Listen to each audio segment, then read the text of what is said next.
Midterm elections in the United States are very interesting because they can be very important. They select the House, the entire House of Representatives. Most governors' races or key governors' races, which are 4-year terms, take place in the mid-years, and a third of the Senate goes up for election. So the outcome of these midterm elections are crucial.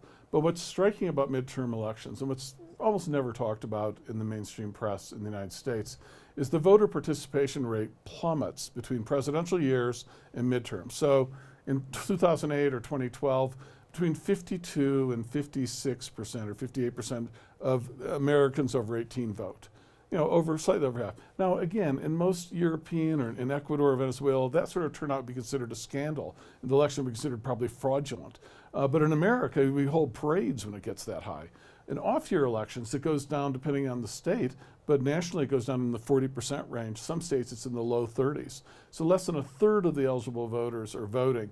And the people who drop out from voting are disproportionately people of color, poor people, young people. They just stop voting.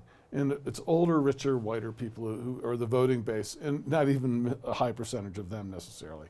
So our elections in these mid-years are held up as some barometer of the will of the people. They're nothing of the kind. They're a barometer of who actually votes, which is a completely different group than the will of the people of the country.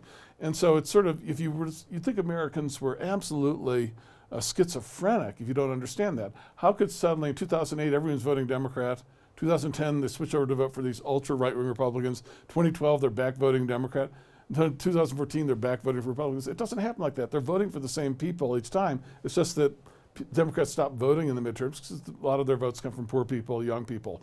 And so that's the way to begin. So this is no referendum on the attitudes or opinions of the American people whatsoever. The conservative governors who win in these northern states can't win in presidential years if over half the voters in their state were voting. They only win in these low turnout years. And this also explains why, in really an obscene manner, there's such a concerted effort to suppress the vote in America today. Something that, obscene is the only word for it. There's literally no defense for it. But there's a strong effort now to require people to show IDs, to have all sorts of proof of identification in order to vote. And they know that for people who don't have driver's licenses, and a lot of people in inner cities have no reason to have driver's licenses, or young people, that then they won't be able to vote. And they know that disproportionately these people aren't going to vote for their candidates. So they proceed with this opportunistic ruse despite its obscenity and its anti-democratic basis. And that's the truth of American politics, this ugly undercurrent. Our electoral system represents the interests of the few, not the many, and those who benefit by it want to make sure they keep it that way. They want to make elections a gated community.